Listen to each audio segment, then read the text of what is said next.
se nós hoje nascemos de novo, né? Nós somos um só com o nosso Pai, o Messias, em espírito. Então é que nem o apóstolo Paulo falou ao nosso irmão. Pô, já que vocês é espírito, então andeis também em espírito, irmãos. Né? E deixa as coisas carnal de lado, porque agora nós não somos mais carnal, agora nós somos já espirituais, né? Mesmo num corpo carnal, viveis segundo o espírito, não segundo a carne, né? Então, a gente vê assim o cenário assim, né? Conforme aquela parte que o Messias falou, eu me recordo daquela parábola do joio e do trigo e das virgens prudentes e as imprudentes. Então, aí eu tava esses dias, depois que eu tinha até assistido o vídeo da irmã Karine esses dias, e aí eu conversando com a minha esposa, conversando com o irmão Paulo, pessoal daqui, e aí a gente tava conversando a respeito disso, né, de maturidade, de crescimento espiritual.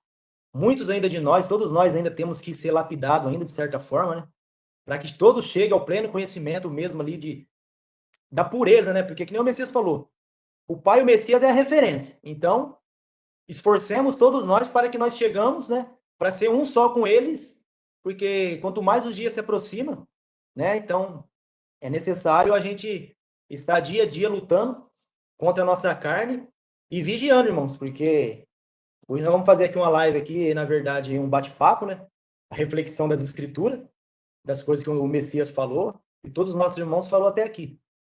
Então eu vejo... Na verdade, irmão, pode falar aí. E, na verdade, todos que vão ao encontro do Messias, tem que ter a mesma mente, né?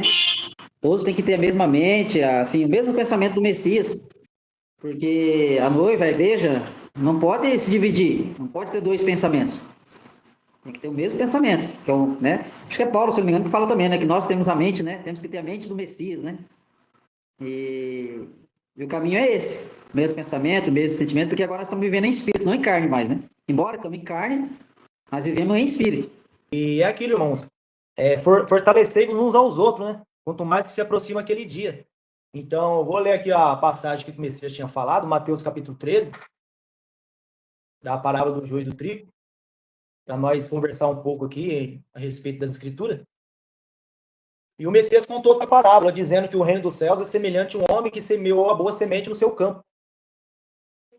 Enquanto todos dormiam, veio o inimigo e semeou o joio no meio. E ele se foi. Notem que o Messias fala que o homem semeou, né, a boa semente, o trigo. E aí, quando todos estavam dormindo, estava mais despercebido, o inimigo se infiltrou no meio do joio, do trigo, e ali na plantação, e jogou o joio no meio. Que eles são parecidos. Eles são muito parecidos. Se você puxar uma imagem para quem não conhece o joio do trigo, eles são muito parecidos. É que um não dá nada, um é só pegar fogo, o joio. E ao trigo já tem o fruto, né, os frutinhos. Tudo. Então, Trigo. Trazendo para os dias de hoje, no nosso meio, muitos joios estão crescendo no meio do trigo. Bem parecido, igual, só que logo vai ter a separação, né? Vai ter a separação logo desse joio aí. Pode continuar. Então, quando o trigo ele brotou, formou as espigas, o joio também apareceu.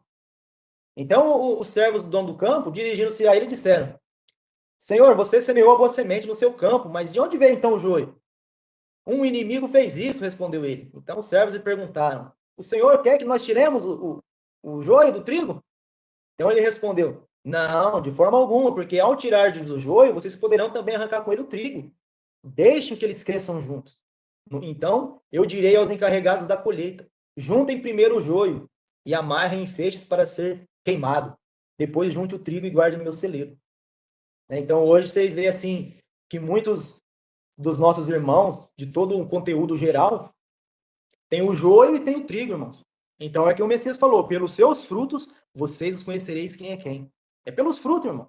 A gente não vamos julgar segundo a carne, segundo a aparência humana, mas a gente vai analisar os frutos, irmão. Muitos estão no meio de nós, mas não são dos nossos. Isso aconteceu com os apóstolos, com os profetas, com todos os nossos irmãos enviados desde lá do princípio. Sempre foi desse jeito. Então, nessas horas agora, também vamos recapitular também aí que foi falado também já, que a separação do joio do trigo na hora da nossa saída, e todas as virgens estavam lá, aguardando o noivo. É a mesma coisa. As prudentes, as imprudentes. Eram parecidas. Parecia estar no mesmo espírito. Mas a hora que chegou o noivo, que nem fala, nós vamos sair, certo? Nós vamos sair, segundo conforme o Messias falou, que é para fugir. Mas muitos dos irmãos ainda, que ainda está aí como joio, ainda não nasceu de novo, não vive em espírito, ele ficou só infiltrado no meio, irmão, os gafanhotos vão separar, eles não vão entrar nesses lugares. Isso aí já foi falado já, né, irmão Paulo? Não é nós que vai tirar. Não é eu, não é o irmão Paulo, não é ninguém. Nosso pai já enviou tudo certinho, conforme o plano dele, que a hora que chegar a separação, nós não vai saber dizer não para as pessoas que acompanham nós nesses lugares. Né? Até porque, né, irmão, vai ter muitos no nosso meio, tem muitos irmãos no nosso meio, muitos, só que ainda não estão com o coração puro, né? Não tá não estão prontos para se vestir com as vestes nupciais que falam, né? A noiva é verdadeira. Então, se não tiver preparado, vai ter a separação.